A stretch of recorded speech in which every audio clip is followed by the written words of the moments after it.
ఆయన మాత్రమే కాదండి, కొత్త నిబంధనలో ఒక మహానుభావుడు ప్రార్థన చేశాడు, నన్ను కాస్త ఆ పాతాళంలో నుంచి తప్పించవా అని ప్రార్థన చేశాడు. నన్ను మరణం నుండి, అనగా రెండవ మరణం, అసలు సిసలైనటువంటి మరణమైనటువంటి ఆ పాతాళం అనే మరణం నుండి నన్ను రక్షించవా, నన్ను కాపాడవా అని ప్రార్థన చేశాడు ఒక ఆయన. ఎవరు తెలుసు ఆయన?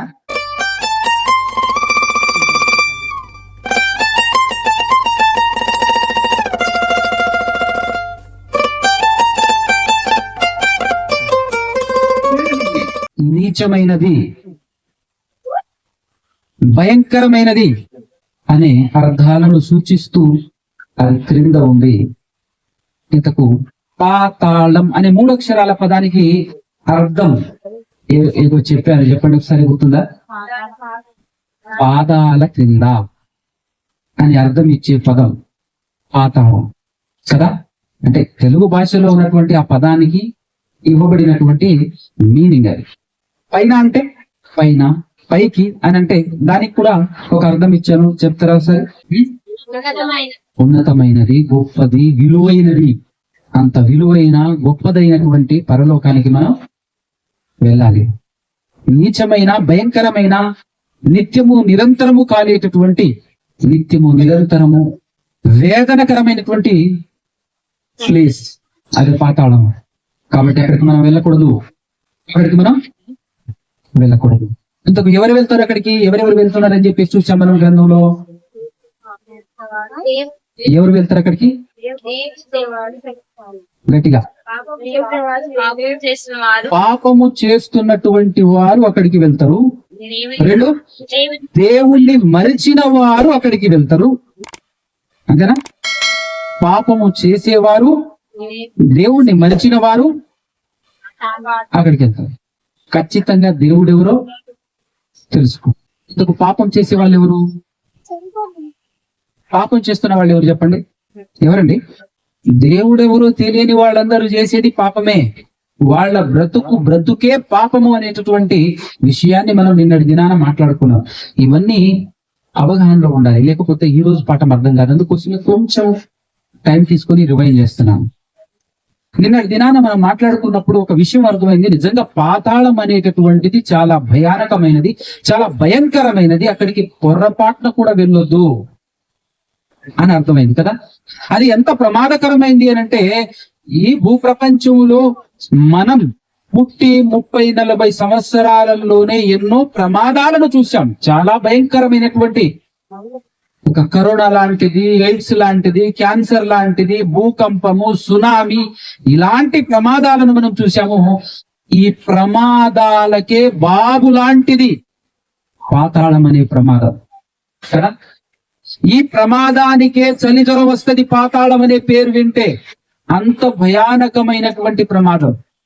ఈ మామూలు ప్రమాదాల గురించి ప్రతి ఒక్కరూ అవగాహన కల్పించేటటువంటి ప్రయత్నాలు చేస్తారు, కానీ అసలు సిసలైన నిజమైనటువంటి ప్రమాదం ఏదైతే ఉందో ఆ ప్రమాదం గురించి చెప్పేవారు కేవలం క్రైస్తవులు మాత్రమే.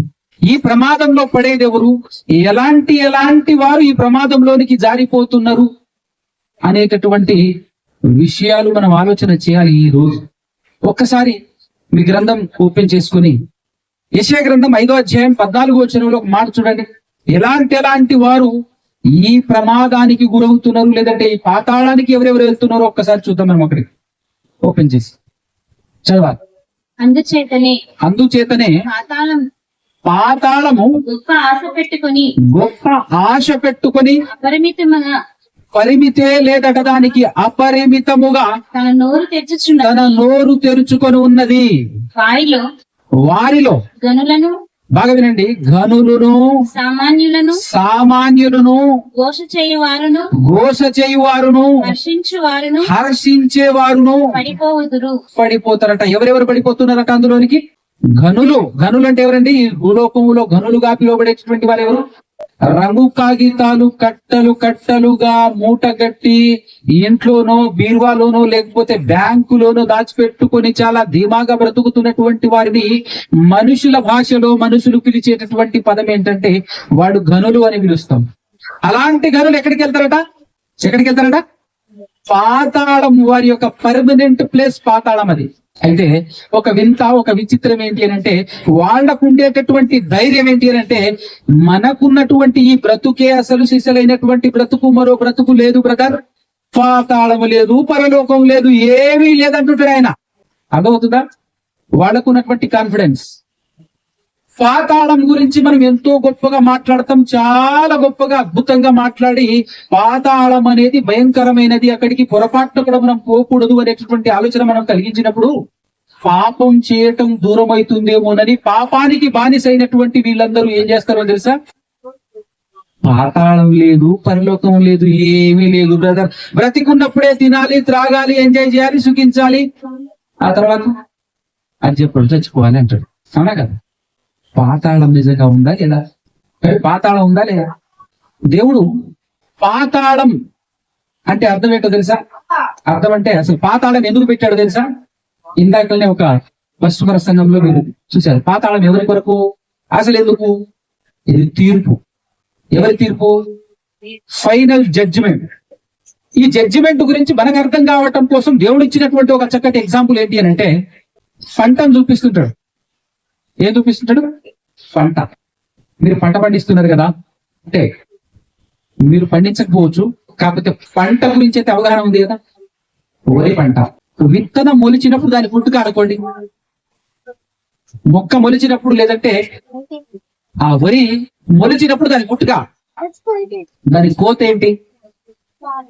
దాని మరణం. కోతకాలం తెలుసు కదా, కోత, అది దాని మరణం. ఇకంటే ఏం లేదు అని అంటే ఎవడన్నా నమ్ముతారా? సరే కదా.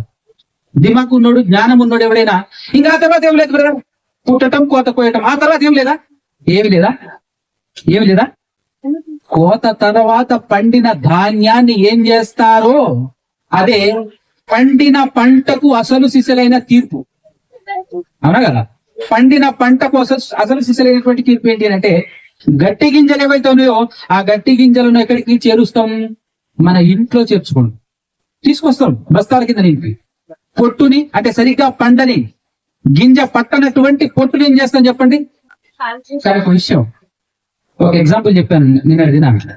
పాతాళం గురించి మనుషులకు ఐడియా లేదు, అవగాహన లేదు, కానీ జైలు గురించి అవగాహన ఉంటుంది. జైలు గురించి అవగాహన ఉంది కాబట్టే జైల్లో ఎక్కువ మంది లేరు, కానీ పాతాళంలో ఎక్కువ మంది ఉంటారు. ఎక్కువ మంది ఉండేదే పాతాళంలో. ఎందుకు? దీని గురించి అవగాహన లేదు కాబట్టి. జైలు గురించి అవగాహన ఉంది కాబట్టి ఏ ఒక్కరు జైలుకి పోవాలి అని చెప్పేసి కోరుకోడు. చాలా పద్ధతిగా, జాగ్రత్తగా, చట్టానికి దొరకకుండా, పబ్లిక్ గా ఎలాంటి తప్పు చేయకుండా జాగ్రత్త పడుతూ జాగ్రత్తగా బ్రతుకుతుంటాడు. అందుకోసమే జైల్లో ఎక్కువ మంది లేరు, బయట ఎక్కువ మంది ఉన్నారు. కానీ చనిపోయిన తర్వాత ఎక్కువ మంది వెళ్ళేది ఎక్కడికి అంటే పాతాళానికి. చాలా మంది మాట్లాడుతున్నారు ఏంటంటే, మరి గారు ఇంత మంది అందరినీ నరకానికి పంపిస్తాడు దేవుడు. అదే అందరికి వచ్చే డౌట్ అదే కదా. అంతమందిని అందరినీ పాతాళానికి పంపిస్తాడానంటే, పోనీ నువ్వు పొలానికి వెళ్ళిన తర్వాత గట్టి గింజ కంటే పొట్టు ఎక్కువ ఉందని చెప్పేసి ఆ పొట్టును బస్తా నింపుకొని ఇంటికి తీసుకొస్తావా? ఎందుకంటే క్వాంటిటీ ఎక్కువ ఉంది కాబట్టి. పొట్టే ఎక్కువ ఉంది, గింజ తక్కువ ఉంది కాబట్టి ఆ పొట్టు నింపుకోరా అని చెప్పేసి పొట్టు నింపుకుంటావా? బస్తా నింపుకుంటావా? ఎక్కువ ఉంది కదా అని అంటే, ఎంత ఎక్కువ కూడా ఉపయోగం లేదు కదా. నీకు ఈ నాలెడ్జ్ ఉంది కదా. ఇదే విధానంలో ఖచ్చితంగా ఒక మనిషి పుట్టి చనిపోయేంత వరకు జాగ్రత్తగా ఆలోచించు. నీ బ్రతుకు మొత్తంలో నువ్వు బ్రతుకుతున్న విధానాన్ని బట్టి నేను పుట్టించిన వాడు, నువ్వు పుట్టి బ్రతుకుతున్న ఈ సృష్టిని సృష్టించిన వాడు నీకు తీర్పు తీర్చడా? లెక్క అడగడా? లెక్క అడిగి ఎవరిని ఏ ఫలితం ఇవ్వాలో, ఎలాంటి వారికి ఎలాంటి ఫలితం ఇవ్వాలో అలాంటి ఫలితం దేవుడు ఇవ్వలేడా? దాన్నే నువ్వు పాపం చేసి దేవుని ఆజ్ఞల ప్రకారంగా దేవుణ్ణి తెలుసుకొని నువ్వు ఈ భూలోకంలో బ్రతకకపోతే నీకు వచ్చే శిక్ష, తీర్పు అదే. దాని కొరకు దేవుడు ఏర్పాటు చేసినటువంటి లోకం, దాన్నే పాతాళం అంటుంది. లేదు అనేవాడు అజ్ఞాని. లేదంటే పాతాళానికి ఖచ్చితంగా వెళ్ళాలి అనుకునేటటువంటి వాడు లేడంటాడు. లేదు అన్నంత మాత్రాన లేకుండా అయితే పోదుగా. కాకపోతే విచ్చలవిడిగా బ్రతకటానికి అలవాటు పడ్డటువంటి వాడు లేడు అని అంటారు. బెస్ట్ ఎగ్జాంపుల్ ఏం చెప్పాను ఇప్పుడు? వరి పంట వేసిన తర్వాత ఖచ్చితంగా దానికి ఫలితం అనేది ఉంటుంది కదా. అదే విధానంలో ప్రతి మనిషికి బ్రతుకుతున్నటువంటి బ్రతుకు తర్వాత నీ బ్రతుకు ఒక లెక్క, నీ బ్రతుకు ఒక తీర్పు. నీ జీవితం మొత్తాన్ని మొత్తం తర్వాత జీవితం కంప్లీట్ అయిపోయిన తర్వాత దానికి ఒక తీర్పు ఉంటుంది. ఆ తీర్పులో నువ్వు పాపివని తేలితే నువ్వు చేరే ప్రాంతమే పాతాళం, అది ఖచ్చితంగా ఉంది. అక్కడికి ఎక్కువ మంది వెళ్తున్నారు. అక్కడికి ఎక్కువ మంది వెళ్తున్నారు. మరి అది నిండదా అనే ఆలోచన కూడా రావచ్చు. అది ఎప్పటికీ నిండదు అని చెప్పడానికి ఒక 2 మాటలు మనం చూద్దాం. సామెతల గ్రంథం 27వ అధ్యాయం 20 వచనం ఒకసారి చూడండి. 27వ అధ్యాయం 20 వచనం. పాతాళమునకును అగాధ కూపమునకును తృప్తి కానేరదు. ఏం కాదటండి? తృప్తి కానేరదు. పాతాళానికి, ఆ పాతాళంలో ఉన్నటువంటి అగాధ కూపానికి తృప్తి లేదట, తృప్తి ఉండదట. నెక్స్ట్ మాట అదే సామెతల గ్రంథం 30వ అధ్యాయంలో 15-16 వచనాలు చూడండి. 30వ అధ్యాయంలో 15-16 వచనాలు. జలగకు ఇమ్ము ఇమ్ము అని 20వ వచనంలో ఒక మాట ఉంటది, మీరు చదవలేదు కంప్లీట్ కదా. ఇంకో మాట ఉంటది కింద. ఎందుకంటే మనకు అర్థం కావాలి అనేటటువంటి ఆలోచనతో దేవుడు రాయించినటువంటి గ్రంథం చక్కగా ఉంటది. పాతాళం అనేది తృప్తి కానేరదు అని అన్నప్పుడు అట్టెట్ట కాదు అనే ఆలోచన ఒకటి వస్తుందా కదా? నిజంగా తృప్తి చెందదా?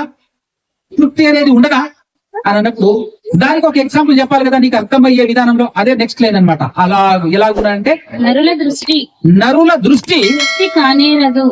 ఇది మాత్రం అర్థమవుతుంది కదా మనకు. మీరు చెప్పండి. మనం ప్రతి ఒక్కరికి తెలిసినటువంటి విషయం ఏంటంటే మనిషి యొక్క దృష్టి తృప్తి అవుతుందండి? ₹1,00,00,000 సంపాదించిన తర్వాత చాలు అనుకుంటాడు ఎవడైనా? ఈ లోకంలో చూడాలి అనుకునే ప్లేస్ ఉన్నప్పుడు చూస్తూ వెళ్తూ చూశాను చాలు ఇంట్లో కూర్చుంటాడా?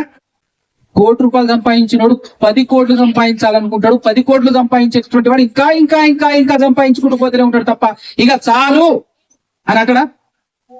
అదే మానవుల దృష్టి కూడా తృప్తి కానీ అందుకోసమే మానవులలో ఒక ఆలోచన వచ్చిందంటే మానవులు ఏమంటుంటారంటే ఎంత సంపాదించినా ఏమి ఇచ్చినా చాలు అని మానవుడు అన్నాడు.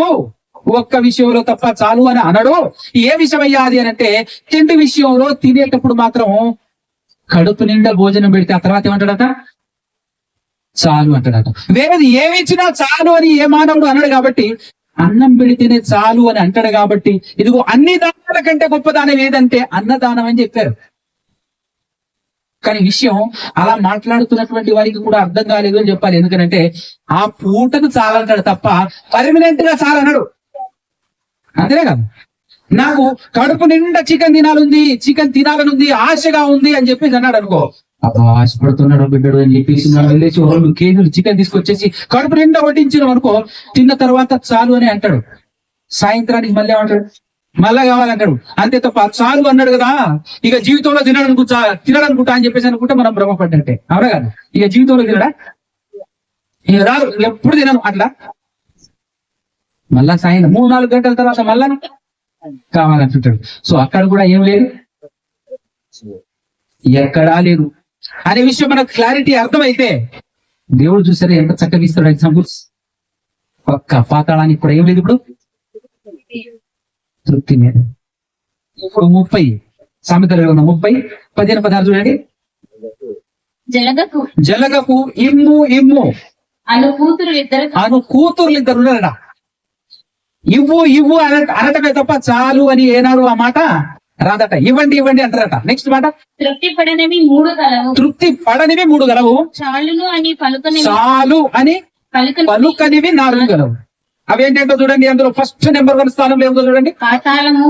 పాతాళము అన్నాడు. అంటే ఈ పాతాళము చాలు అని అన్నది. కానీ ఏమంటుంటదట? ఇమ్ము పాతాళము. తర్వాత ఇంకో మాట చెప్పాడు, కనని గర్భము. ఈ 2 ఇవ్వు అనే చివరి వరకు మాట్లాడటం అడగటం. కానీ చాలు అంటారా? అదే విధానంలో పాతాళం కూడా ఇవ్వు అని అంటది తప్ప చాలు అని అనదట. నెక్స్ట్ మాట నీరట. నీరు చాలును అనేటటువంటి భూమి కూడా ఎంత నీళ్లు పోసినా ఏమైతుంది? ఇంకిపోతూనే ఉంటది. భూమి కూడా నీరు చాలు అని అనదట. ఇంకొక మాట మంచి చాలును అని అనని. ఎంత వండర్ఫుల్ మాట ఇది. నిజమే కదా. అగ్ని మండించిన తర్వాత అందులో ఎలాంటి వస్తువులు వేసినా కూడా కాల్చుకుంటూ పోతుందే గాని ఇంకా చాలు అంటారు అగ్ని. ఇది బెస్ట్ ఎగ్జాంపుల్ అన్నమాట. అగ్ని చాలు అని అనదు. ఆ అగ్ని ఏమున్నది ఎక్కడ? పాతాళంలో. అందుకోసమే పాతాళం చాలు అని. ఎందుకంటే ఆ పాతాళంలో ఉన్నది ఎలాంటి అగ్ని? నిత్య అగ్ని అని చదివాం ఇందాక మత్తయి సువార్త 20వ అధ్యాయంలో కదా. ఇప్పుడు చెప్పండి, నిండుతుందా? నిండే అవకాశం ఉందా? పాతాళం నిండే అవకాశం ఉందా? లేదు కదా. అలాంటి భయంకరమైనటువంటి పాతాళానికి ఎక్కువ మంది, మెజారిటీ పీపుల్స్ ఎక్కువ మంది ఎక్కడికి వెళ్తున్నారు? ఎంత మంది వెళ్ళినా కూడా అది నిండే అవకాశం అనేది లేదు. అయితే అలాంటి భయంకరమైనటువంటి పాతాళానికి వెళ్ళకుండా ఉండే అవకాశం ఏమైనా ఉందా? అక్కడి నుంచి తప్పించుకునే అవకాశం ఏమైనా ఉందా? ఉందో లేదో ఒక్కసారి మనం పరిశుద్ధ గ్రంథం నుంచి ఆలోచించేటటువంటి ప్రయత్నం చేద్దాం. ఒక్కసారి యోబు గ్రంథం 7వ అధ్యాయము 9-10 వచనాలు చూడండి. యోబు గ్రంథం 7వ అధ్యాయము 9-10 వచనాలు. మేఘము విడిపోయి అదృశ్యమగునట్లు మేఘము విడిపోయి అదృశ్యమగునట్లు పాతాళమునకు దిగిపోయిన వాడు పాతాళమునకు దిగిపోయినటువంటి వాడు మరి ఎప్పుడునూ రాడు. మరి ఎప్పుడునూ రాడు మరి ఎప్పుడునూ రాడు.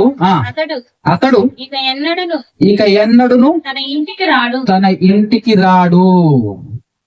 పాతాళానికి వెళ్ళినటువంటి వాడు మరలా తిరిగి వచ్చే అవకాశమే లేదు. అక్కడికి వెళ్ళిన తర్వాత మరలా తిరిగి వస్తాం ఏదో ఒక రోజున, ఏదో ఒక దినాన, కొన్ని కోట్ల సంవత్సరాల తర్వాత అయినా మరలా రావచ్చేమో అనేటటువంటి ఆలోచన చేయటం కూడా తప్పే. ఆ అవకాశమే లేదు అని మాట్లాడుతుంది వచనం. ఎందుకు లేదు అని క్వశ్చన్ అడగాలి మనం. ఎందుకు లేదు అని అన్నప్పుడు దానికి కూడా అద్భుతమైనటువంటి జవాబు చెప్పింది బైబిలే. ఎక్కడ అంటే ఒక్కసారి ప్రసంగి గ్రంథం 9వ అధ్యాయము 10వ వచనం చదవండి. ఎందుకు పాతాళానికి వెళ్ళినటువంటి వాడు తిరిగి రాలేడు? ఎందుకు రాలేడు అక్కడ జవాబు చెప్తా ఉన్నది. ఒక్కసారి చూడండి. చేయుటకు నీ చేతికి వచ్చిన ఏ పని అయినను నీ శక్తి లోపము లేకుండా చేయాలి. ఎక్కడా? భూలోకంలో నువ్వు బ్రతికున్నప్పుడు, నీ జీవిత కాలంలో, నీ జీవిత దినాలలో నువ్వేం చేయాలి అని అంటే చేతికి వచ్చిన పని శక్తి లోపము లేకుండా చేయి భూమి మీద. ఎందుకు ఈ మాట చెప్తున్నాడు అంటే నెక్స్ట్ లైన్ చూడు. నువ్వు పోయేది పాతాళమే. ఎందుకంటే నువ్వు దేవుడిని తెలుసుకోలేదు గనక, దేవుడు ఎవరో నీకు తెలియదు గనక నువ్వు పోయేది పాతాళానికే. అయితే నీవు పోవు పాతాళమందు ఏమేమి లేదట అక్కడ. పని అయినను, ఉపాయమైనను, తెలివైనను, జ్ఞానమైనను అక్కడ లేదు బిడ్డ అంటున్నాడు. అర్థమవుతుందా? జనరల్ గా మనం ఒక గుంటలో పడిపోయాం అనుకోండి, తెలివి ఉన్నోడు జాగ్రత్తగా బయటకు వచ్చేస్తాడు తన తెలివిని ఉపయోగించుకుని. అవునా కదా? తెలివి లేనోడు లోపలనే కూర్చుంటాడు, ఎవడైనా కాపాడితే చూద్దాం లేకపోతే లేదని. అంతేనా కదా? జైల్లోకి వెళ్ళినోడు కూడా ఏం చేస్తుంటాడు? తన తెలివిని వాడుతుంటాడు, ఎలా బయటపడాలా అని. తనకున్న జ్ఞానాన్ని వాడుతుంటాడు, ఏదైనా ఉపాయం ఉందా అని చూస్తుంటాడు. ఏదో ఒక పని చేస్తే ఇందులో నుంచి బయట పడవచ్చు అనేటటువంటి ఆలోచన కలిగి ఉంటుంటాడు. కాబట్టి భూలోకంలో ఎలాంటి ప్రమాదంలో జారిపోయినా అక్కడి నుంచి నువ్వు తప్పించుకోవచ్చేమో గాని పాతాళం అనే భయానకమైనటువంటి ప్రమాదంలో జారిపోయినటువంటి మనుషులు మాత్రం బయటకు వచ్చే అవకాశమే లేదు. ఎందుకు లేదు అని అంటే అక్కడ ఏం లేదు. తప్పించుకోవాలి అనే జ్ఞానం గాని, ఉపాయం గాని, తెలివి గాని అక్కడ లేదు. నువ్వు ఏదైనా చేద్దామని అంటే అసలు అదే లేదు అక్కడ అని చెప్పేసి మాట్లాడుతుంది. కాబట్టి అది ప్రమాదం. కాబట్టి అది అన్ని ప్రమాదాల కంటే మించినటువంటి ప్రమాదం. అది పొర్రపాటున కూడా మనం ఏం చేయొద్దు. పొర్రపాటున కూడా అక్కడికి మనం వెళ్ళదు. తప్పించుకోవాలి, ఇక్కడి నుంచి తప్పించుకోవాలి, ఇక్కడి నుంచి తప్పించుకోవాలి అని మనిషి ఎంత ప్రయాసపడినా, ప్రయత్నం చేసినా అది కాని పని అనేటటువంటి విషయం కూడా కీర్తనల గ్రంథంలో చెప్తా ఉన్నాడు. చూడండి ఒకసారి. కీర్తన 89వ కీర్తన 89వ కీర్తన 48వ చరణం. మరణమును చూడక బ్రతుకు నరుడెవడు? ఇది బాగా అర్థం అవుతుంది కదా. మనం చెప్తాం, ప్రతి ఒక్కరు ఒప్పుకుంటారు. అందరూ ఒప్పుకునేటువంటి విషయం ఏంటంటే చావకుండా బ్రతికేటటువంటి మనిషి ఉన్నాడా ఈ భూలోకంలో? లేడు. 100 సంవత్సరాలు బ్రతికినా 101వ సంవత్సరంలో ఏం చేయాలి కదా? ఆఖరికి బైబిల్లో ఎక్కువ దినాలు బ్రతికినటువంటి వ్యక్తి ఎవరు మనకు తెలుసు కదా? మెతుశెల గారు ఎన్ని సంవత్సరాలు బ్రతికాడండి? 960. 970 ఏమైంది? 970 ఏమైంది? ఏదో ఒక రోజు ఖచ్చితంగా ఎన్ని సంవత్సరాలు బ్రతికిన ఆ తర్వాత నువ్వు 100% సావాల్సిందే. కాబట్టి ఇక్కడ ఏమన్నాడు? మరణము చూడక బ్రతుకు నరుడు ఎవడు అని క్వశ్చన్ వేసిన తర్వాత పాతాళం యొక్క వశము కాకుండా పాతాళము యొక్క వశము కాకుండా తన్ను తాను తప్పించుకునేటటువంటి వాడెవడు? ఇప్పుడు మనకు అర్థం కావాలి మెయిన్ విషయం ఏంటి అంటే, ఏ మనిషి కూడా పాతాళానికి వెళ్లకుండా తప్పించుకోవటం మనిషి వల్ల కాదు, వల్ల పడదు, అది అసాధ్యం. ఏ మనిషి కూడా పాతాళానికి వెళ్ళొద్దు, అసలు చనిపోయి పాతాళానికి వెళ్ళకూడదు అనేటటువంటి ప్రయత్నాలు మనిషిగా పుట్టినటువంటి మనమందరం మన సొంత ప్రయత్నాలు ఎన్ని చేసినా కూడా దాన్ని ఎవడు తప్పించుకోలేడు. ఎందుకు ఈ మాట చెప్తున్నానంటే, చాలా మంది బ్రతికినన్ని రోజులు రాజ్యంగా ఇష్టానుసారంగా బ్రతికి చివరి దినాలలో రిటైర్మెంట్ తీసుకున్న తర్వాత అప్పటి వరకు సంపాదించాల్సినంత సంపాదించి కట్టుకోవాల్సిన కోటలన్నీ కట్టుకున్న తర్వాత ఇప్పుడు ఏం చేస్తాడంటే భజన స్టార్ట్ చేస్తాడు. ఏం చేస్తాడు? ఎందుకు భక్తి ఎందుకు ఆరంభించావు చివరి దినాల్లో అని అంటే, అదే పాతాళం తప్పించుకోవాలని. వల్లే పనేనా? దాన ధర్మాలు చేస్తుంటాడు కొంతమంది. మరి కొంతమంది వారికి వచ్చినటువంటి ప్రయత్నాలలో ఎక్కడికో వెళ్ళాలని వెళ్తుంటారు. ఏదో చేయాలి, తపస్సు చేయాలి, యోగా చేయాలి, ఇంకోటి చేయాలి అని చెప్పేసి ట్రై చేస్తుంటాడు. నువ్వెన్ని ప్రయత్నాలు చేసినా మనిషి పాతాళ వశం కాకుండా తప్పించుకోవటం అనేటటువంటిది అసాధ్యం. మరి ఇప్పుడు ఏం చేయాలి? ఏంటి పరిస్థితి అంటే, మనం వెతకాలి. ఏ వెతకాలి అని అంటే, తప్పించే మహానుభావుడు, తప్పించగలిగే ఘనుడు ఎవరైనా ఉన్నారా? పాతాళ వశం కాకుండా పాతాళం అనే మహా భయంకరమైనటువంటి ప్రమాదంలో నుంచి మనల్ని మరలా తప్పించి అక్కడికి వెళ్ళినా కూడా మరలా అక్కడి నుంచి తీసుకుని రాగలిగేటటువంటి వ్యక్తి ఎవరైనా ఉన్నారా అని వెతకాలి. వెతికి ఆయన పాదాలు పట్టుకుంటే చాలు. ఆయన పాదాలు పట్టుకొని ఆయన చెప్పిన మాటల ప్రకారంగా బ్రతికితే ఖచ్చితంగా తప్పించుకునే అవకాశం ఉంది. ఒకసారి మనం చూద్దాం ఎవరైనా మనల్ని తప్పించగలరా అని మనం ఆలోచన చేస్తే, మొదటి సమూయేలు గ్రంథం బైబిల్లో 2వ అధ్యాయంలో 6వ వచనం ఒక్కసారి ఓపెన్ చేసి చదవండి. పాతాళములో నుండి తప్పించగలిగే నాదుడు ఎవరైనా ఉన్నారా అని చెప్పేసి మనం ఆలోచన చేద్దాం. జనులను బాగా వినండి, మనమందరం ఎవరము? జనులమే కదా. జనులను సజీవులను మృతులను గాను చేయువాడు ఎవరంట అండి? యెహోవాయే. నెక్స్ట్ మాట, పాతాళములోనికి పంపుచు అందులో నుంచి రప్పించువాడు ఎవరండి? ఆయన ఎవరట? ఆయన యెహోవాట. ఎవరండి యెహోవా? యెహోవాయే జనులను మృతులను గాను సజీవులుగాను చేయగలిగే సామర్థ్యం కలిగిన ఆయన ఎవరయ్యానంటే, గ్రంథం సెలవిస్తున్నటువంటి విషయం ఏంటి అంటే, యెహోవాయే. అంత మాత్రమే కాకుండా నిన్ను పాతాళం లోకములోనికి పంపించి మరి అందులో నుంచి బయటికి కూడా రప్పించగలిగే శక్తి సామర్థ్యం కలిగినటువంటి వాడు ఆయనే. ఆయన ఎవరు అని అంటే యెహోవా అని సెలవిచ్చింది. ఇంతకు యెహోవా అంటే ఎవరు కదా? యెహోవా అంటే ఎవరు అని చెప్పేసారంటే, ఒక్కసారి ఇర్మియా గ్రంథం 10వ అధ్యాయం 10వ వచనం ఓపెన్ చేసి చదవండి. ఈ యెహోవా ఎవరో చూద్దాం. అక్కడికి వెళ్ళి యెహోవాయే నిజమైన దేవుడు. ఎవరటండి యెహోవా అంటే? ఎవరట? యెహోవాయే నిజమైన దేవుడు. నిజమైన దేవుడు. ఆయనే జీవము గల దేవుడు. 2వ పాయింట్, జీవము గల దేవుడు.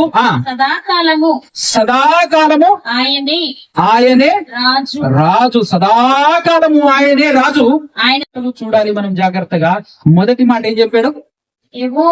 యెహోవాయే నిజమైన దేవుడు అని అన్నాడు. నిజమైన దేవుడు అని మాట్లాడుతున్నాడు ఏంటి? అబద్ధమైన దేవుడు ఉంటారా? ఉంటేనే ఆ మాట మాట్లాడతారు, అంతేనే కదా. ఇది ఒరిజినల్ అని ఎప్పుడంటాం మనం? డూప్లికేట్లు చాలా ఉంటే ఏమంటాం? ఇదే ఒరిజినల్ అని అంటాం. అంతేనా కదా? అందుకోసం ఇక్కడ వ్రాయబడినటువంటి పదం ఏంటి? యెహోవాయే నిజమైన దేవుడు. నిజమైన దేవుడు అంటే సృష్టిని సృష్టించిన వాడు, మనుషులను పుట్టించిన వాడైనటువంటి దేవుడు ఎవరయ్యా అంటే యెహోవా. మనుషులను పుట్టించిన దేవుడు యెహోవా అయితే, మనుషుల చేత నిర్మింపబడిన దేవుళ్ళు చాలా మంది ఉన్నారు. వాళ్ళు ఎలాంటి వాళ్ళు అని అంటే, నెక్స్ట్ లైన్ ఏం చెప్పాడు యెహోవా గురించి? ఈయనే నిజమైన దేవుడు అని చెప్పిన తర్వాత, ఈయన జీవము గల అంటే అర్థం ఏంటో? ఇప్పుడు అంటే అర్థం ఏంటి? జీవం లేని దేవుడు చాలా మంది ఉన్నారు. అది అర్థమైందా? జీవం గల దేవుడు ఈయనే అంటే, మరి చాలా మంది మిగతా వాళ్ళందరూ ఎవరున్నట్టు? జీవము లేని. అది అందుకోసమే ఇశ్రాయేలీయులు ఏం చెప్పారో తెలుసా? చుట్టుపక్కల అనేక మంది జనాంగాలను, అనేక రాజ్యాలను చూసినటువంటి వారు, ఈ గాదీయులు, రూబేనీయులు అనేటటువంటి ఇశ్రాయేలు జాతి వారు ఏమన్నారు తెలుసా? ఏమన్నారు? ఒక్కసారి గ్రంథం ఓపెన్ చేసి చదవండి.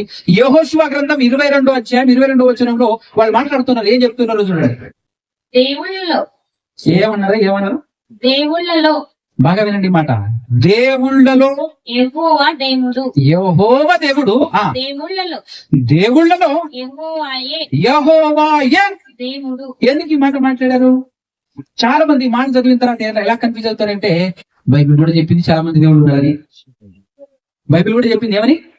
చాలా మంది దేవుళ్ళు ఉన్నారు అని చెప్పేసి బైబిల్ ఏ చెప్పింది. ఇదిగో చూడు బైబిల్లో రాయబడింది అని అంటే, వాళ్ళు ఏం చూశారు అంటే, అప్పటి వరకు చుట్టుపక్కల ఉన్నటువంటి ఎదోమీయులను, ఫిలిస్తీయులను, కనానీయులను, అక్కడ ఉన్నటువంటి సిరియనులను, ఐగుప్తీయులను, ఈ చుట్టుపక్కల జనాంగాలన్నింటిని వాళ్ళు చూశారు.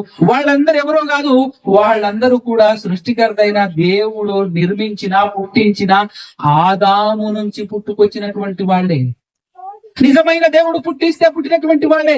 కానీ దేవునికి దూరమై, దేవుడు అనేటటువంటి భావన గుండెల్లో కలిగి ఉండి, అసలు శిశులైన దేవుని ఉనికి తెలియక, అర్థం కాక పక్కకెళ్ళిపోయి, దేవుడు అనే ఆయన ఉన్నాడట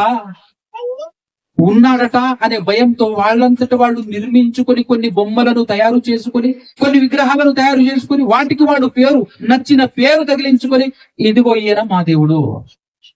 దానికి బెస్ట్ ఎగ్జాంపుల్ వచ్చేసి, ఇశ్రాయేలీయులు 2 వర్గాలుగా విడిపోతారు సొలొమోను పరిపాలించిన తర్వాత. ఈ అవగాహన మనకుంది కదా.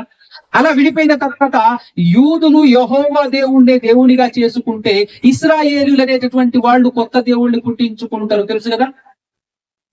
బెస్ట్ ఎగ్జాంపుల్ అన్నమాట. బైబిల్ చదివినటువంటి వాళ్ళకి అర్థమయ్యేటువంటి విషయం. ఎలా మనుషులు దేవుళ్ళను తయారు చేసుకున్నారు అని అంటే, దేవుడు అనే అవగాహన, దేవుడు అనే మాట వాళ్ళకి తెలుసు.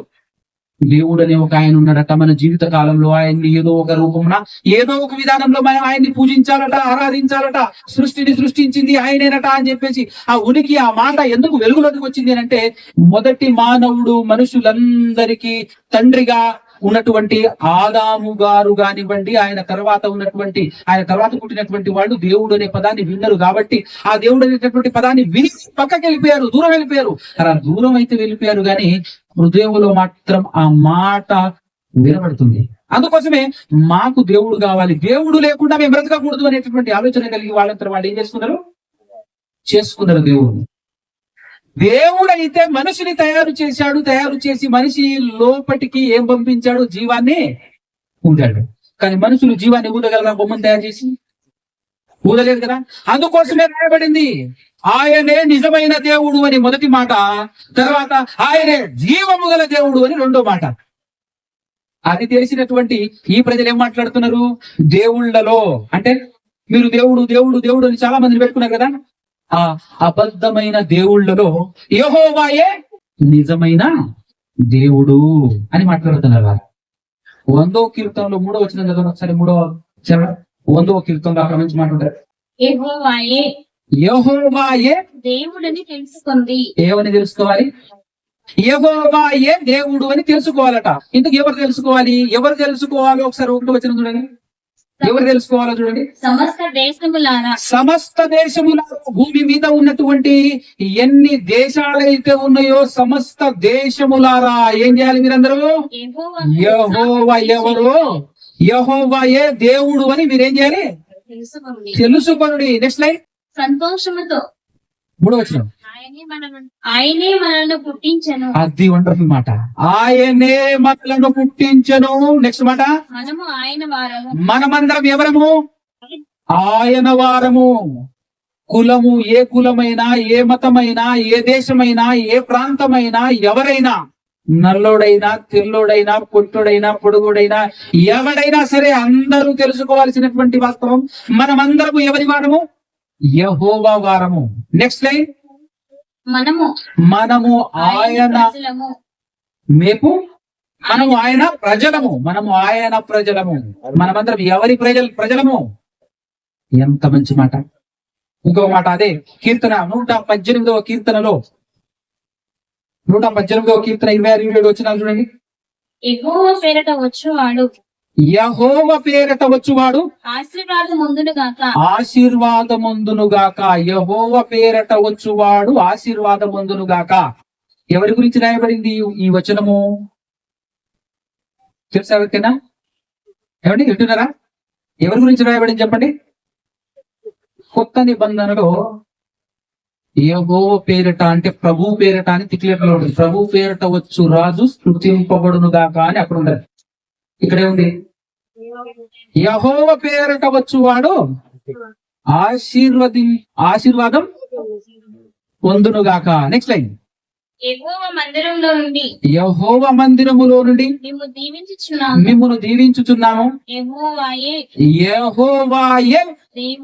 దేవుడు. యెహోవాయే దేవుడు. ఆయన మనకు వెలుగును అనుగ్రహించి ఉన్నాడు. ఎవరు చెప్పండి ఆ వెలుగు? ఎవరా వెలుగు? యేసుక్రీస్తు ప్రభుల వారు అని మనకందరికీ తెలుసు. మన కోసము, తన ప్రజలైన మన కోసము, నిజమైన దేవుడు, జీవము గల దేవుడు తన ప్రజల కోసము ఎవరిని పంపించాడు? యేసుక్రీస్తును పంపించాడు. యేసుక్రీస్తును అనుగ్రహించాడు వెలుగుగా. ఎందుకు వెలుగుగా పంపించాడు అని అంటే, మనమందరము చీకట్లో నడుస్తున్నాం కాబట్టి మన కొరకు వెలుగుగా పంపించాడు. మొత్తానికి ఇక్కడ మనకు అర్థం కావాల్సినటువంటి మ్యాటర్ ఏంటంటే, యెహోవాయే పాతాళములోనికి పంపుచు పాతాళములో నుంచి తిరిగి రప్పించగల సమర్థుడు ఎవరు అని చెప్పేసి మనం చదువుకున్నాం ఇప్పటి వరకు. యెహోవాయే. ఆ యెహోవా ఎవరు అని అంటే, నిజమైన దేవుడు, జీవము గల దేవుడు. సో ఇప్పుడు పాతాళ వశం కాకుండా తప్పించగలిగే నాదుడు ఎవరు అనే విషయం మనకు దొరికింది. ఎవరు తప్పించగలరు? జీవము గల దేవుడు, మనల్ని పుట్టించిన దేవుడు. ఎవరైనా యెహోవా అనేట ఆయన. యెహోవా అనే మాటకు అర్థం ఏంటో మనందరికీ తెలుసు. ఉన్నవాడు అంటే ఉన్నది ఆయనే, ఇంకెవ్వరు లేరు. ఈ లోకంలో చాలా మంది పిలువబడుతూ ఉండొచ్చు దేవుళ్ళుగా, కానీ ఉన్నది ఆయనే. మిగతా వాళ్ళందరూ ఎవరో ఈ పాఠం పూర్తయ్యే లోపు మీకు అర్థమైపోద్ది. జాగ్రత్తగా మనసు పెట్టి వినేటువంటి ప్రయత్నం చేద్దాం. ఇప్పుడు ఆయనే మనను పాతాళం నుంచి రక్షించువాడు. పాతాళానికి వెళ్లకుండా, పాతాళం యొక్క వశంలోనికి వెళ్లకుండా కాపాడగలిగే సామర్థ్యం కలిగినటువంటి దేవుడు ఆయనే. గనక పాత నిబంధన కాలంలో ఉన్నటువంటి ఒక మంచి భక్తుడు దావీదు గారు దేవునికి, అంటే యెహోవా దేవునికి ప్రార్థన చేస్తున్నాడు. ఏమని ప్రార్థన చేస్తున్నాడో 30వ కీర్తన 3వ వచనం చూడండి ఒకసారి. 30వ కీర్తన 3వ వచనం. యెహోవా పాతాళములో నుండి నా ప్రాణమును లేవదీసితివి. నేను గోతిలోనికి దిగిపోకుండా నీవు నన్ను బ్రతికించితివి అని చెప్పేసి దావీదు గారు చేస్తున్నటువంటి ప్రార్థన. ఇప్పుడు మనమందరం ఎవరికి ప్రార్థన చేయాలి? మనమందరం ఎవరికి ప్రార్థన చేయాలి? ఆయన పాదాలు పట్టుకోవాలి. ఆయన ఎవరో తెలుసుకోవాలి. నిజమైన దేవుడు, మనల్ని పుట్టించిన దేవుడు, జీవము కలిగినటువంటి దేవుడు ఎవరో తెలుసుకొని ఆయనకు ప్రార్థన చేస్తే ఏం చేయగలం? ఏం సాధించగలం? ఈ భయంకరమైన, మహాభయంకరమైనటువంటి, ప్రమాదమైనటువంటి ఆ పాతాళ వశం కాకుండా తప్పించుకోవాలి అంటే మనం ఆయనకు ప్రార్థన చేయాలి. అయితే ఆయన మాత్రమే కాదండి, కొత్త నిబంధనలో ఒక మహానుభావుడు ప్రార్థన చేశాడు. నన్ను కాస్త ఆ పాతాళంలో నుంచి తప్పించవా అని ప్రార్థన చేశాడు. నన్ను మరణం నుండి, అనగా రెండవ మరణం, అసలు సిసలైనటువంటి మరణమైనటువంటి ఆ పాతాళం అనే మరణం నుండి నన్ను రక్షించవా, నన్ను కాపాడవా అని ప్రార్థన చేశాడు ఒక ఆయన. ఎవరు తెలుసా ఆయన? చూద్దాం ఒక్కసారి ఓపెన్ చేయండి. కొత్త నిబంధన హెబ్రీయులకు రాసినటువంటి పత్రిక 5వ అధ్యాయము 7వ వచనం ఓపెన్ చేస్తామండి. శరీరధారి అయిన దినములలో శరీరధారి అయి ఉన్న దినములలో మహారోదనముతోను మహారోదనముతోను కన్నీళ్లతోను కన్నీళ్లతోను తన్ను మరణం నుండి తన్ను మరణము నుండి రక్షింపగల వానికి ఎవరండి ప్రార్థన చేస్తుంది? ఎవరు? 2000 సంవత్సరాల క్రితం ఆయన శరీరధారిగా భూలోకంలో తిరుగుతూ ఉన్నప్పుడు ఎలా ప్రార్థన చేశాడట, ఏ విధంగా ప్రార్థన చేశాడట రాయబడింది ఒకసారి చూడండి. ప్రార్థనలను ఎలా చేశాడు? మహారోదనములతోనూ కన్నీళ్లతోనూ తన్ను మరణం నుండి ఎలా ప్రార్థన చేశాడు రాయబడింది చూసారా? మనం నేర్చుకోవాలి ఆయన నుంచి. మహారోదనముతోనూ కన్నీళ్లతోనూ తన్ను మరణము నుండి రక్షింపగల వానికి ప్రార్థనలను యాచనలను సమర్పించి సమర్పించి భయభక్తులు కలిగి ఉన్నందున ఆయన అంగీకరింప ఆయన రక్షింపబడెను లేదా అంగీకరింపబడెను. అర్థమైందా? అంటే బడెను అంటే ఏమైపోయింది? జరిగింది, అయిపోయింది అనే కదా. ఇప్పుడు మనం చూడాలి ఏంటో తెలుసా? చేసిన ప్రార్థన జరిగిందా? నిజంగా రక్షింపబడ్డాడా? ఆ మరణం నుండి నన్ను రక్షించు అని ఆయన ప్రార్థన చేశాడు. మరి ప్రార్థన చేశాడు, జరిగిందా అని మనం చెక్ చేసుకుంటే మనకేం దొరుకుతుంది అంటే సాక్ష్యం దొరుకుతుంది. ఏం సాక్ష్యం? యెహోవా అనే దేవుడు పాతాళ వశము కాకుండా తప్పిస్తాడట అని ఉట్టి మాటలతో చెప్పటం కాదు, సాక్ష్యం చూపించాలి. 100% ఆయన మాత్రమే తప్పించగలడు. ఈ భయంకరమైనటువంటి పాతాళ వశం కాకుండా తప్పించగలిగే నాదుడు ఆయన మాత్రమే అని మనం బయటికి వెళ్ళి చెప్పాలి అంటే దానికి సజీవ సాక్ష్యం అవసరం. ఉట్టి మాటలతో చాలా మంది మాట్లాడతారు. ఎందుకంటే ఉట్టి దేవుళ్ళు కలిగినటువంటి వారు ఏం చేస్తారు? ఉట్టి మాటలే మాట్లాడతారు. కానీ మనం అలా మాట్లాడకూడదు. సాక్ష్యం చూపించాలి, సజీవ సాక్ష్యం చూపించాలి. ఇప్పుడు ప్రార్థన చేసినటువంటి వ్యక్తి ఉన్నాడా లేదా? 2000 సంవత్సరాల క్రితం ఉండటం మాత్రమే కాకుండా చరిత్ర అని మాట్లాడుతుంటాం కదా, మనం చరిత్ర అని మాట్లాడుతుంటాం కదా. ఈ చరిత్రకు ఆధారమైన వ్యక్తి ఆయన, ఈ చరిత్రకే ఆధారమైనటువంటి వ్యక్తి ఉన్నాడా లేడా అంటే 100% ఉన్నాడు. ఉండి ఆయన చేశాడు ప్రార్థన, తండ్రి మరణము నుండి నన్ను రక్షించవా అని ప్రార్థన చేశాడు. మరి రక్షించాడా లేదా? పాతాళ వశంలోకి వెళ్ళిపోకుండా కాపాడా లేదా అనేటటువంటి సాక్ష్యం మనం చూద్దాం బైబిల్లో నుంచి. ఒక్కసారి అపోస్తుల కార్యములు 2వ అధ్యాయము 25వ వచనం నుంచి మనం చూసే ప్రయత్నం చేద్దాం జాగ్రత్తగా. ఆయనను గూర్చి దావీదు ఇట్లా నేను దావీదు ఎవరు మనకు తెలుసు కదా, ఆయన ఒక ప్రవక్త. ఎవరు దావీదు గారు? రాజు కూడా. ఆయన కూడా చరిత్రలో ఉన్న వ్యక్తి. ఆయన ఒక రాజ్యాన్ని పరిపాలించినటువంటి వ్యక్తి. అంత మాత్రమే కాకుండా దేవుని ఇష్టానుసారుడు, దేవుని చిత్తానుసారమైనటువంటి హృదయం కలిగినటువంటి భక్తుడు, ప్రవక్త. ఆయన ద్వారా దేవుడు మాట్లాడించినటువంటి విషయం, ప్రవచనం ఎలా ఉందో ఒక్కసారి 25వ వచనం నుంచి చూస్తే, నేనెల్లప్పుడు నా ఎదుట ప్రభువును అని ఉన్నటువంటి మాట థిక్ లెటర్ లో ఉంది చూడండి. అంటే ఎవరు? అదే యెహోవా. పాత నిబంధన కీర్తన 16వ కీర్తనలో యెహోవా అని ఉంటది, ఇక్కడే ఉంది ప్రభువును చూచుచుంటిని, ఆయన నా కుడి పార్శ్వముననున్నాడు గనుక నేను కదల్చబడను. కావున నా హృదయము ఉల్లసించెను, నా నాలుక ఆనందించెను, మరియు నా శరీరము కూడా నిరీక్షణ కలిగి నిలకడగా ఉండును. నీవు నా ఆత్మను, క్లియర్ గా ఉంది చూడండి, నీవు నా ఆత్మను పాతాళములో విడిచిపెట్టవు, నీ పరిశుద్ధుణ్ణి కుళ్ళు పట్టనీయవు, నాకు జీవ మార్గములు తెలిపితివి, నీ దర్శనమును గ్రహించి నన్ను ఉల్లాసముతో. అయితే ఈ మాటలు పలికింది మాత్రం దావీదు గారు, కానీ ఈ మాటలు పలికినటువంటి దావీదు గారి కోసం కాదు. దావీదు గారు పలికింది, దావీదు గారు పలికింది దావీదు గారే అయినప్పటికీ అది దావీదు గారిని వర్తించేది కాదు అనేటటువంటి విషయాన్ని నిండు ఆత్మపూర్ణుడైనటువంటి పేతురు గారు మాట్లాడుతూ ఏం చెప్తున్నాడు అని అంటే 29వ వచనం, సహోదరులారా మూల పురుషుడకు దావీదును గూర్చి మీతో నేను ధారాళముగా మాట్లాడవచ్చును. అతడు చనిపోయి సమాధి చేయబడెను, అతని సమాధి నేటి వరకు మన మధ్య ఉన్నది. అతడు ప్రవక్త అయి ఉండెను ఉండెను కనుక గనుక అతని గర్భఫలములో నుండి అతని సింహాసనము మీద ఒకరిని కూర్చుండబెట్టుదును అని అని దేవుడు ఎవరు అని దేవుడు తనతో పూర్వకముగా ఒట్టు పెట్టుకొనిన సంగతి అతడెరిగి క్రీస్తు పాతాళంలో పాతాళములో విడువబడలేదనియు ఆయన శరీరము కుళ్ళిపోలేదనియు దావీదు గారు ముందుగా తెలుసుకొని ఆయన పునరుద్ధానమును గూర్చి చెప్పాను. అంటే ఇలా జరుగుతుంది అని ముందుగా ప్రవచించిన వ్యక్తి దావీదు. ఆ ప్రవచనం ప్రకారము ఎవరి విషయంలో జరిగింది అని అంటే యేసుక్రీస్తు ప్రభుల వారి విషయంలో. అయితే యేసుక్రీస్తు ప్రభుల వారి యొక్క ఆత్మ ఎక్కడికి వెళ్ళింది? పాతాళానికి వెళ్ళింది. పాతాళానికి వెళ్ళినా కూడా పాతాళంలోనే విడిచిపెట్టకుండా పాతాళంలోనికి పంపించి ఆ పాతాళంలో నుంచి మరలా బయటికి రప్పించగల సమర్థుడు ఎవరు అని చూసాం మనం. ఎవరైనా నిజ దేవుడైనటువంటి యెహోవా. ఆయన ఏం చేశాడో సాక్ష్యం ఇస్తున్నారు ఎవరు? అపోస్తలులు. నెక్స్ట్ లైన్ చూడండి ఒక్కసారి 32వ వచనంలో. ఈ యేసును ఈ యేసును దేవుడు లేపెను దేవుడు లేపెను. దీనికి ఎక్కడి నుండి లేపెను? ఇప్పుడు చెప్పండి, ఎక్కడి నుంచి లేపెను? పాతాళానికి వెళ్ళాడు యేసుక్రీస్తు ప్రభులు వారు.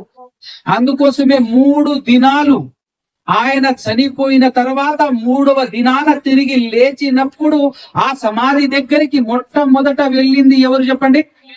మగ్దలేని మరియ గారు. ఆ మరియతో చెప్పినటువంటి మాట ఏంటి? అమ్మా నన్ను, మనందరికి తెలిసిన మాట, అమ్మా నన్ను ముట్టుకోవద్దు, నేను ఇంకా ఎక్కడికి వెళ్ళలే. అంటే మరి ఎక్కడున్నట్టు ఈ 3 రోజులు? ఇక్కడ మనకు అర్థమవుతుంది. ఎక్కడున్నట్టు ఆ 3 దినాలు ఎక్కడ గడిపినట్టు? పాతాళంలో. ఆ పాతాళంలో నుంచి ఇప్పుడు బయటికి ఎవరు రప్పించినట్టు? దేవుడు, నిజమైన దేవుడు, జీవము గల దేవుడు యేసుక్రీస్తు ప్రభుల వారిని పాతాళంలో నుంచి బయటికి, పాతాళంలో నుంచి లేపాడు. దీనికి మేమందరము కదా. ఎవరు వారిని సాక్షులు? ఎవరు? అపోస్తలులు సాక్షులు. ఇప్పుడు మనకు సాక్ష్యం దొరికిందా లేదా? నిజమైన దేవుడు ఎవరో ఈరోజు మనం తెలుసుకోగలిగాం. ఎవరైనా? యెహోవా అనే ఆయనే నిజమైన దేవుడు. యెహోవాయే నిజమైన దేవుడు. అంత మాత్రమే కాకుండా జీవము గల దేవుడు.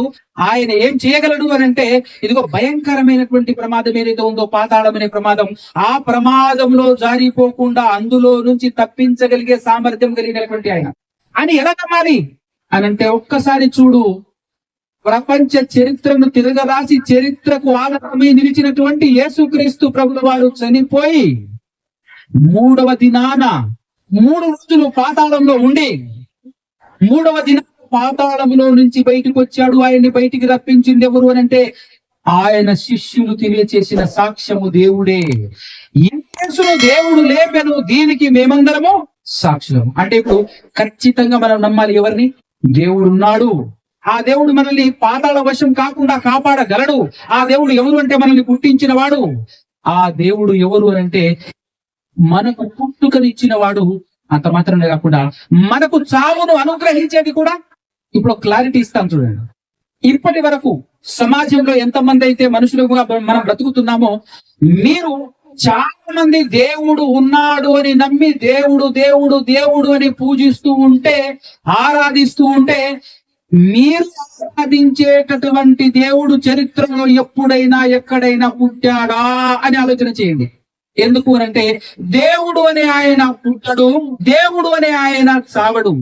సావు పుట్టుకలను ఇచ్చేవాడు దేవుడు గాని చనిపోయేవాడు పుట్టేవాడు దేవుడు కాదు అనేటటువంటి వాస్తవం మనకు అర్థం కావాలి ఈ ప్రపంచానికి. అందుకోసమే సావు పుట్టుకలు లేనివాడు, చావనివాడు, పుట్టనివాడు దేవుడు. చనిపోతున్న వారిని బ్రతికించేవాడు, కొత్తగా మనుషులను పుట్టించేవాడు దేవుడు. అలాంటి దేవుడైనా నువ్వు నమ్ముకున్న దేవుడు, అలాంటి దేవుడినైనా నువ్వు ఆరాధిస్తున్నది, నువ్వు పూజిస్తుంది, ఒక్కసారి చెక్ చేసుకో, సరి చేసుకో. ఒకవేళ నువ్వు పూజిస్తున్నటువంటి దేవుడు ఎప్పుడో ఒకప్పుడు పుట్టాడు అని పుట్టినరోజు పండుగలు కూడా ఒకవేళ నువ్వు చేసుకుంటూ ఉంటే జాగ్రత్త సుమా. ఎందుకంటే నిజమైన దేవుడికి ఏం లేదు, ఆయన చావడు, ఆయన పుట్టడు. దేవుళ్ళు అనబడేటటువంటి వాళ్ళ చరిత్రను జాగ్రత్తగా పరిశీలన చేయాలి.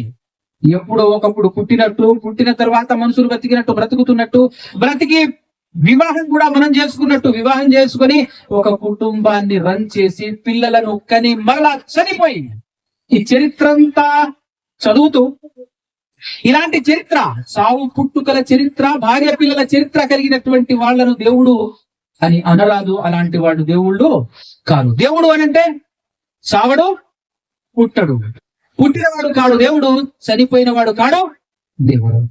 అర్థమవుతుందా? అందుకోసమే ఇప్పుడు మనకు దొరికిన అద్భుతమైనటువంటి ఆధారం ఏంటో తెలుసా? ఇప్పుడు మనమందరం పరిగెత్తాలి ఎవరి దగ్గరికి? దేవుని దగ్గరికి పరిగెత్తాలి అని అంటే మనకు దేవుడు దొరకాలంటే అడ్రస్ ఏది? చెప్పండి, అడ్రస్ ఏది? యేసుక్రీస్తు ప్రభువారు. ఎవరు?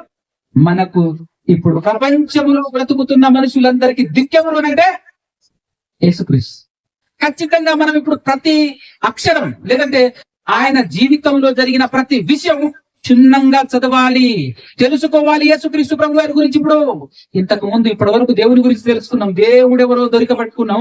నెక్స్ట్ ఇప్పుడు యేసుక్రీస్తు ప్రభు వారి గురించి ఖచ్చితంగా తెలుసుకోవాలి. ఎందుకు తెలుసుకోవాలి అని అంటే ఆయన మీద ఇష్టంతో, ఆయనను ఇష్టపడి, ఆయనను ప్రేమించి, ఆయనను మనుషులు చంపేసినా కూడా తిరిగి లేపాడు దేవుడు. కాబట్టి ఆయన బ్రతుకు మనకు అవసరం, ఆయన జీవితం మనకు అవసరం. ఆయన ఎలా బ్రతికాడో అది మనకు చాలా అవసరం. ఎందుకంటే ఇప్పుడు ఆయనను అనుసరిస్తే మనకేం దొరుకుతుంది? ఆయన బ్రతికితే మనల్ని కూడా దేవుడు ఇష్టపడతాడు. ఆయనలా బ్రతికితే, ఆయనను అనుసరిస్తే దేవుడు మనల్ని కూడా ఏం చేస్తాడు? తిరిగి. ఒక్కసారి మొదటి కొరింథీ పత్రిక 6వ అధ్యాయము 14వ వచనం చూడండి. దేవుడు ప్రభువును లేపాను. దేవుడు ఎవరిని లేపాడు? ప్రభువును లేపాడు. దేవుడు ప్రభువును లేపాడు. మనలను కూడా తన శక్తి వలన లేపుతారండి. చూడండి, మనందరికి ఉండాల్సిన నిరీక్షణ ఇది. నిరీక్ష యేసును లేపిన దేవుడు నన్నెందుకు లేపాడు అనే మాట మనం మాట్లాడాలి అని అంటే ఇప్పుడు మనం ఎవరిని ఆశ్రయించాలి? ఎవరి గురించి తెలుసుకోవాలి చెప్పండి? యేసుక్రీస్తును లేపిన దేవుడు నిన్నెందుకు లేపాలి అని అంటే యేసుక్రీస్తులా నువ్వు నేను బ్రతికితే తప్ప మనల్ని లేపే అవకాశం ఉందా? పాతాళ వశం కాకుండా దేవుడు మనల్ని కూడా కాపాడలే అంటే మనం ఎలా బ్రతకాలి? యేసుక్రీస్తు ప్రభుల వారిలా బ్రతకాలి. అర్థమవుతుందా? అంటే మనం ఏం చేయాలి? యేసుక్రీస్తు ప్రభుల వారిని అనుసరించాలి. యేసుక్రీస్తు ప్రభుల వారిని అనుసరించాలి. యేసుక్రీస్తు ప్రభుల వారిని అనుసరించాలి అంటే యేసుక్రీస్తు ప్రభుల వారి గురించి ఖచ్చితంగా ఏం చేయాలి? తెలుసుకోవాలి. అందుకోసమే మహానుభావుడు ప్రార్థన చేస్తూ ఒక మాట చెప్పాడు ఈ ప్రపంచానికి. యేసుక్రీస్తు ప్రభుల వారు తన ప్రార్థనలో తెలియజేసిన ఒక అద్భుతమైనటువంటి మాట చదువుతారా? 17వ అధ్యాయం యోహాను సువార్త 3వ వచనం. అద్వితీయ సత్య దేవుడవైన నిన్నును ఏమన్నాడు? ఒక చోట చూసాం మనం నిజ దేవుడు అని, ఇక్కడేముంది? సత్య దేవుడు అని. దగ్గర ఆల్మోస్ట్ యేసుక్రీస్తు ప్రభు వారి మాట్లాడుతూ అద్వితీయ సత్య దేవుడవైన నిన్ను నీవు పంపించిన యేసుక్రీస్తును తెలుసుకోవటమే అని ఎందుకన్నాడు? దేవుడు ఎవరో ఖచ్చితంగా తెలియాలి. తెలిస్తేనే దేవుణ్ణి ఆశ్రయించగలం. దేవుణ్ణి ఆశ్రయించిన తర్వాత దేవుడు మనల్ని బ్రతికించాలి, మనల్ని పాతాళ వశం కాకుండా తిరిగి అందులో నుంచి రప్పించాలి అని అంటే అలా రప్పించబడిన వ్యక్తులు ఎవరైనా ఉన్నారా అని చూడాలి. ఉన్నారు. ప్రథమ ఫలం ఎవరు? క్రీస్తు కదా. ఇప్పుడు క్రీస్తును లేపాడు ఆ దేవుడు అని అంటే క్రీస్తు ఎలా లేపాడు అది చూడాలి.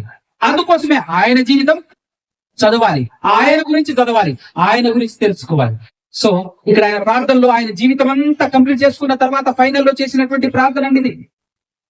తన చివరిలో తన జీవిత దినాలు లాస్ట్ డే ఆయన దేవునికి ప్రార్థన చేస్తూ చెప్పినటువంటి మాటలు తెలుసా? తండ్రి దేవా, అద్వితీయ సత్య దేవుడము నీవు, నీ గురించి తెలుసుకోవాలి మానవులు.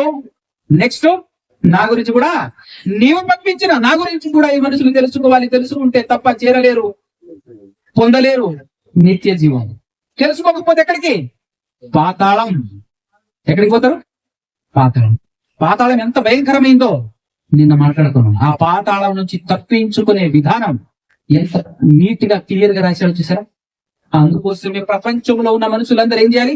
ఈ రోజు క్రీస్తును అనుసరించాలి. క్రీస్తును ఏం చేయాలి? అనుసరించాలి తప్ప యేసు క్రీస్తు ప్రభుల వారిని భజన చేయొద్దు.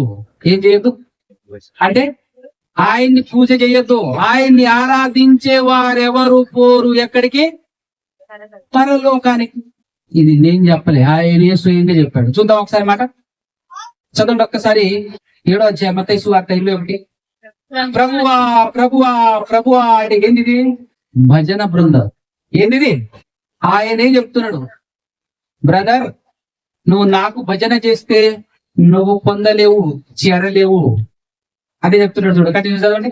అని నన్ను పిలుచు ప్రతివాడు అని పిలుచు ప్రతి వాడును పరలోక రాజ్యంలో ప్రవేశింపడు గాని పరలోకమందున్న నా తండ్రి చిత్త ప్రకారము చేయువాడే ప్రవేశిస్తాడు. నా తండ్రి చిత్త ప్రకారం చేయువాడే ప్రవేశిస్తాడు.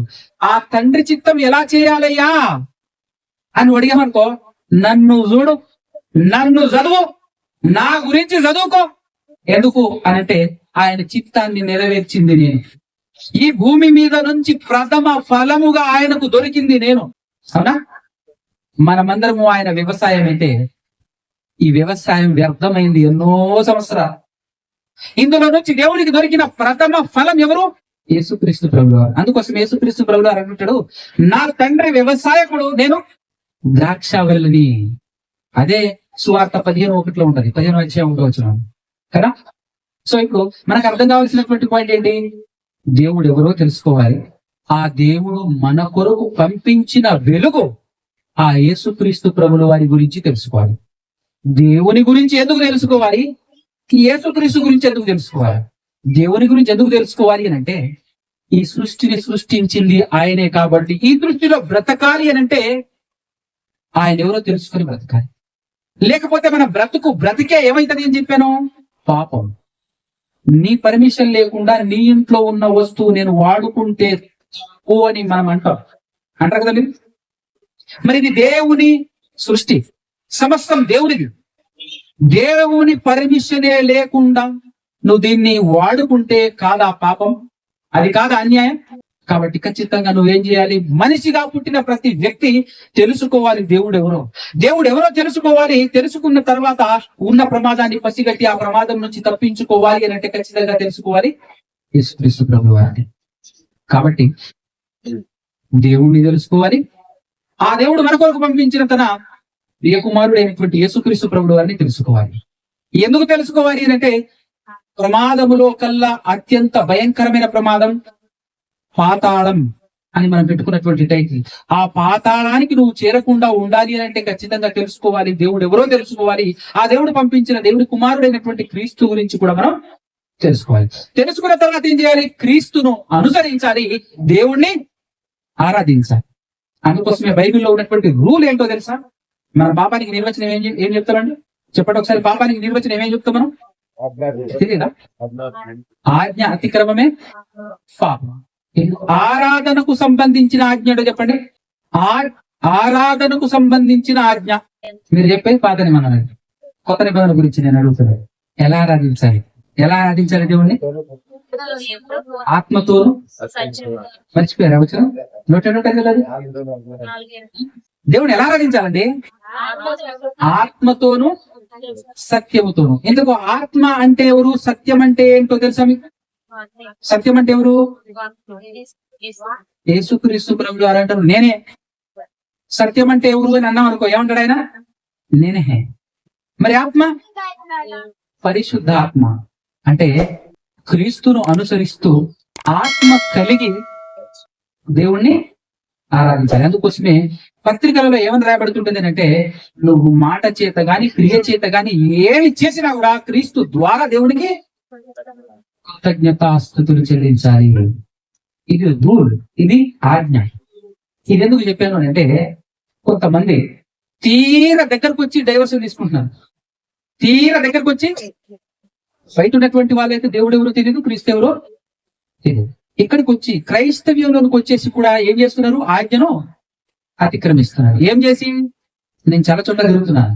ఎన్నో సంఘాలలో క్రైస్తవులుగా మాట్లాడుతున్నటువంటి వారికి దేవుడు ఎవరు తెలియదు.